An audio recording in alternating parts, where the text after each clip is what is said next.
monthly data collection. It is not a one-off stuff. So in your location, you have many zones, right? So those zones we want to cover on a monthly basis so that we get a continuous spread of data from now on to December. Because we are expecting another training where they will display all of this information and how that can be translated into policy for the policy makers, how your policy makers are going to use this information you are generating. So it is almost a matter of urgency that you do monthly data collection, not only in one location. Then you can say finalize, ready to send, and then you submit your information. Please note that to download the survey form, you need an internet connection. And that's why we have one here for any of you that have not downloaded yet. You can download before we go to the field.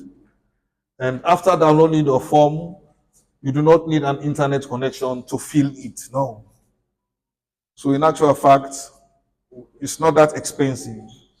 So in order not to miss any update, it is advisable to download the form again on the day of each survey. So always ensure that you are right on top of your download issue. That is why you have this.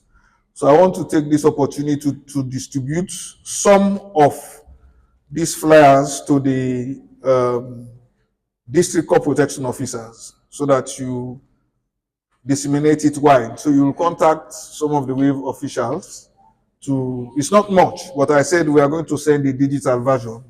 And one thing that is good with the digital version, you can use your QR code to actually download it, right? We're going to see how we can actually do the assignment practically, because this is not a classroom work. The classroom is just for us to ask questions, familiarize ourselves with the toolbox and the data entry sequencing, and then we see the challenges now right time in the field. So we'll divide ourselves into five groups, and then each group will be led by a facilitator, and then you'll follow the protocol as we have highlighted. For data would be sent to you. So all of us should understand and know what 3 means, what 4 means, and what 1 means. So this is important. So this form is dynamic and changes based on your selection. So if you click 3 and you are not sure, you can change it again. You say, okay, let's go for 2. But we should be very mindful when it is green mite and when it is mosaic, so that you do not get yourself confused.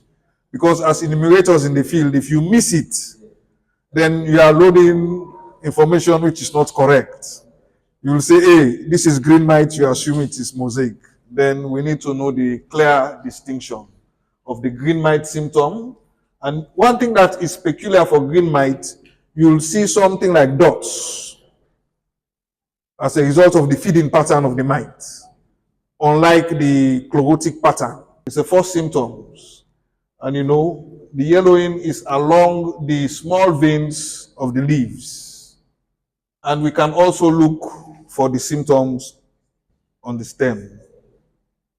You see, there appears to be scratches on the stem, dark brown streaks. That's why it's called the cassava brown streak. But what happens is that when you split it open, this is what you get. And for the cassava industry, you know, you cannot utilize this at all. So you can imagine if you have 100 hectares of cassava and the brown streak is around, you lose everything. And we're going to practice the real-time data collection there. And now that the weather is good. So what are we going to do? In each field, we look around quickly to determine the type of varieties that we have. If you have experience with cassava, you will notice. So count the number of whitefly on the top 5 leaves and record the information. Top 5 leaves. So this gives us an average per plant. So it is important that we are all in agreement at this point, because the man in Bond is number 1, should be the same number 1 for Kainlao, should be the same number 1 for Putloko or Karine or Falaba. So we need to understand that when they say 1, there is no observable symptom on the leaf. Remember that healthy leaf that we saw? It should be clean. Then you know you score 1. If you score 1 for something that has some symptom, then your 1 is not the same like all of us. So all of us should be in total agreement. So a test that we can perform easily in the field is to get a random assessment. So we'll say, well, you check, what is your score? And I'll hide behind my score to see if all of us are getting the same scores. Then we can be confident that we are speaking the same language. And then when it is 3, you should be able to see the mosaic, observable with leaf distortion, 50% of the leaves becoming infected. Most of the fields that we would go, you would see between 2 and 3 by experience, and mostly 3, because we are using mostly local varieties. But for improved varieties, when you see them, you know it is 1. But there are some varieties that are so susceptible that you can score them 4, which is very, very severe. Distortion over 75%. We would have an example of that in the field when we go there. And in very rare cases, and if you see 5, then you know EACMVUG is involved, or the East African cassava mosaic virus is involved. But that will give you very extreme symptoms. So as part of the photographic aid, there's a picture of what a healthy cassava plant looks like.